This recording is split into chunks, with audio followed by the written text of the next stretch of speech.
हाणे हिकु लाॾो चओ जीअं परदेसी मोटी अचनि।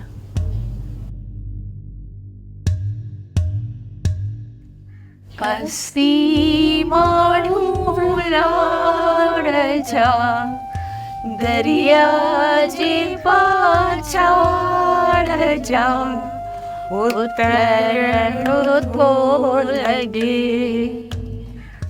उतरणो थो लॻे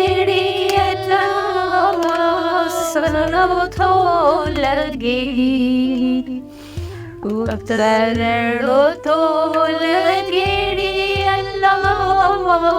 सनो थो लॻे असी माण्हू लाड़ जा दरिया जे पाछाड़ जा तोसे मुंहिंजा ढेर तोसे मुंहिंजा ढेर तोड़े मुंहिंजो रात रूह तो बिन मुंहिंजो रूह लॻे असी माण्हू लाड़ जा।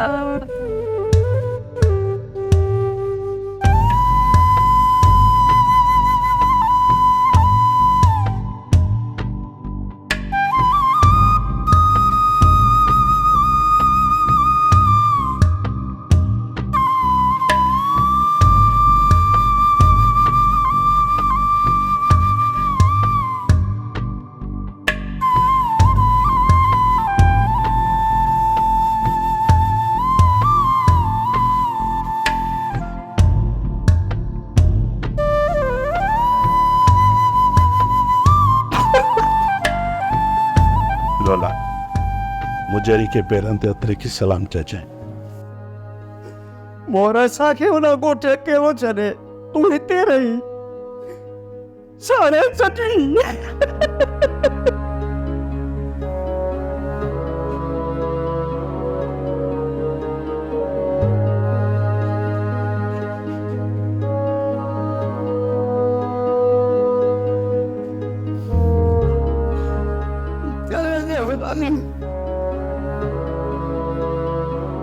बाबा मूं तव्हांजे साम्हूं जेको मक़सदु रखियो आहे न ईअं सम्झो त असां सभिनी जो मक़सदु इहो ई आहे। हाणे तव्हां सां जेको बि माण्हू मिले न उन खे इहो ई सम्झाइणो पवंदो त हाणे असांखे पंहिंजे हक़ वठण लाइ विढ़णो पवंदो। असां सभु कोशिशि कंदासीं मुजरी पर असांजी ॻाल्हि सम्झंदा। असां जॾहिं को ग़लति कमु कंदा आहियूं ऐं माण्हू असांखे ग़लति चवंदा आहिनि त असां ज़िद में अची वेंदा आहियूं ऐं ज़ोरी बि उन ज़िद खे मञराए वठंदा आहियूं। पोइ असां हक़ ऐं सच जी ॻाल्हि खे मञराइण लाइ छो की बायूं कोशिशि करे था ॾिसूं त असांजी ॻाल्हियुनि मां केतिरा मुतमिन थियनि था। सभिनी खे मुतमिन करणो पवंदो सूमर, छो त इहो हक़ आहे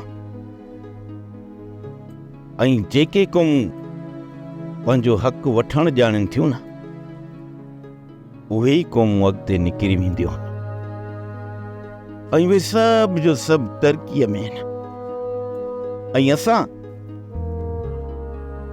असां त हिकु पाणीअ जे फुड़े लाइ पिया तरसूं पिया। जेको असांजो पंहिंजो हक़ आहे असां उहो बि वठी नथा सघूं त पोइ ॿुधायो त असांखे हिन धरतीअ ते जीअण जो कहिड़ो हक़ आहे। असां बुखुनि में त मरण पसंदि कयूं था पर पंहिंजा हक़ वठण लाइ विढ़ूं नथा। छो छा लाइ असां अञा ताईं ख़ामोश छो वेठा आहियूं? असांखे हाणे ख़ामोशी टोड़नी पवंदी ऐं पंहिंजे हक़नि लाइ असांखे विढ़णो पवंदो। ख़ामोशी वारो रोज़ो पाण खे टोड़णो पवंदो। पंहिंजा हक़ वठण लाइ असांखे रस्तनि ते अचणो पवंदो।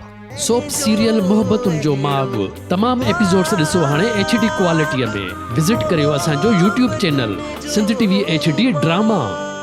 सब्सक्राइब कयो असांजो official YouTube channel Sindh TV HD drama ऐं वधीक अपडेट लाइ बेल आइकन खे क्लिक करियो।